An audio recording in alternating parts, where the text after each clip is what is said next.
Hey everybody, welcome back. James here again with you.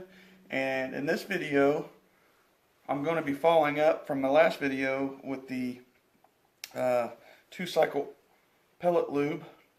And I'm going to be shooting my Crossman nitro piston, which I'll be shooting at 25 yards in the video clip, and the wind is blowing 25 miles an hour. It was crazy out there. My hat was blowing off. The target was blowing everywhere. Just wind is not good for everything.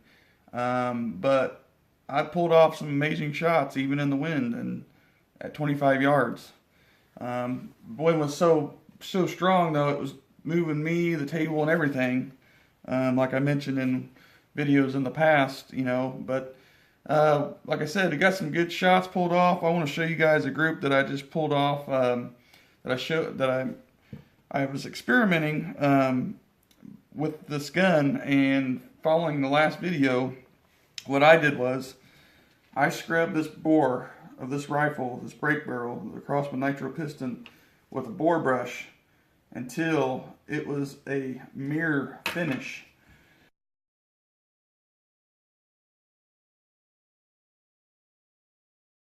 And after I scrubbed it. I actually ran a patch through it with some 2-cycle oil on it just to see what it would do, and got the bore lubricated with that, and then I ran patches through it again to dry it all out, to get it all out. And there was so much gunk in this barrel alone, I don't see how it shot good as it did before.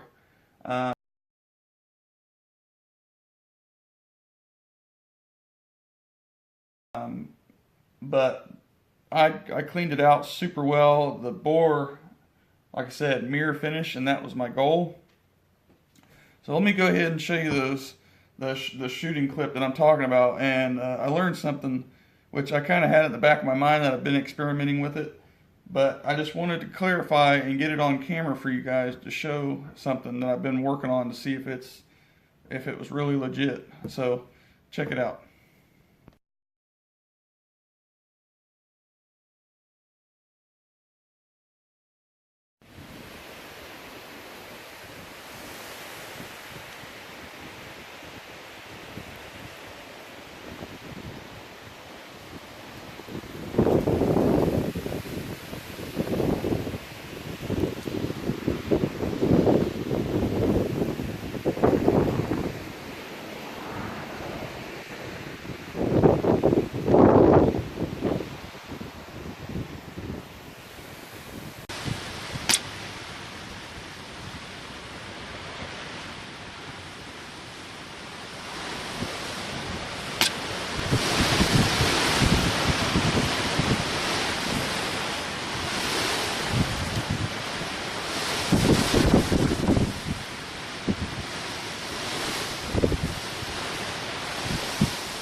Alright, so that group you guys seen on camera is this right here. Those shots right here landed into a group size of .215 center to center. And like I said, I was experimenting, and I caused this last shot here. And the reason why I say that, well, you're not going to believe me if I told you. I've been sitting on this for a while, actually testing it out to see if I was full of it, to see if it really made that big of a difference. You know, and I mean, I've already showed you guys the bore cleaning and all that stuff, the barrel, but you wouldn't believe what this was from, why this tightened up, or why that happened, and it wasn't in here. These shots right here that are all clustered up like that were from me I would say, jerking the trigger. Now, I know it's hard to believe because everybody says, oh, you shouldn't do this, you shouldn't do that.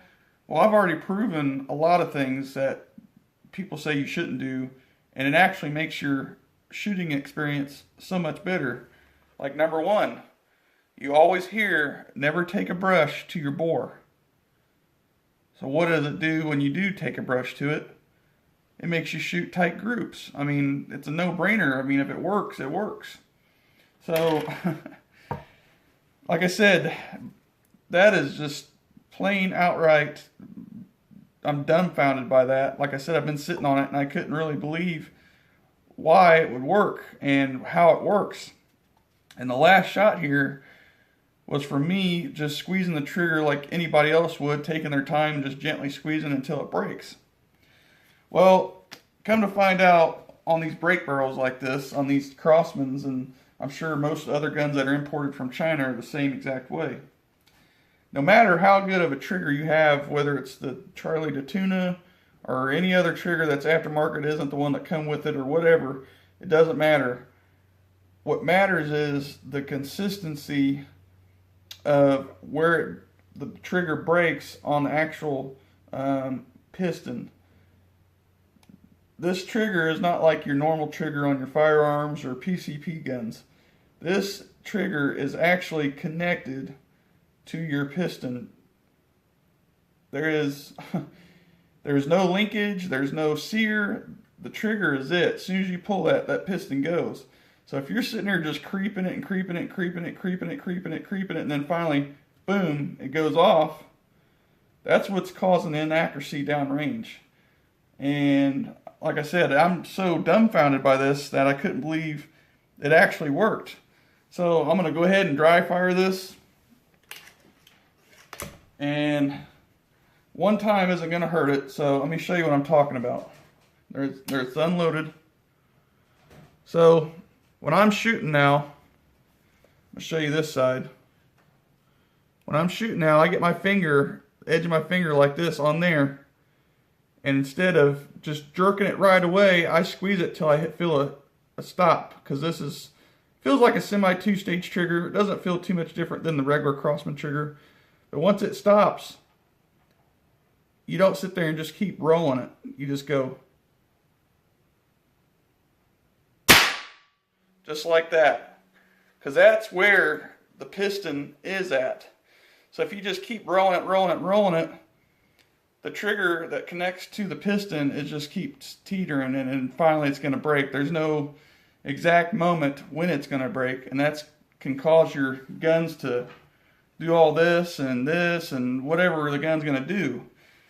And I think that's one of the reasons why the artillery hold got invented, is because of that situation. So if you're sitting there holding the gun like this and you keep squeezing, squeezing, and squeezing, and squeezing, you're moving the gun. You might not see it or tell it, but you're still doing it. But if you sit there and just hold the gun and see how the gun's not moving that much? I know it's not cocked, but the same motion you're doing, you're going to hit a brake, and then instead of going, then finally it goes off. So like I said, I am so mind blown that actually worked. And, you know, people say, you know, like I said, don't do this, don't do that. If it works, it works. And I know these guns aren't made like the higher end guns and, you know, all that stuff. All that really doesn't come to play unless you know how to shoot the gun. And like I said, I can't believe I didn't catch that. But again, I'm always learning stuff every day, and I just wanted to get this information out there and share that with you guys. If you have a gun like this, that the trigger is, if you ever taken it apart, and it is directly connected to the piston itself, try this out. And like I said, I mean, it's not a straight jerk. Wait till it gets stiff and then do it. But that's it, guys. I mean, I still couldn't believe it. Like I said, I've been sitting on this idea for a while, and the actual group I posted last time with this gun, where I got 5 shots, or whatever that group was, less than 7.5 millimeters at 23 yards, which was FX's standard test.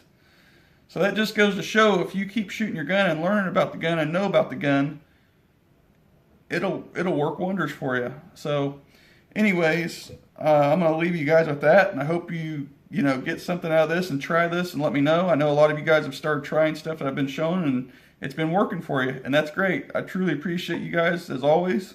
Thanks for watching. We'll see you on the next one.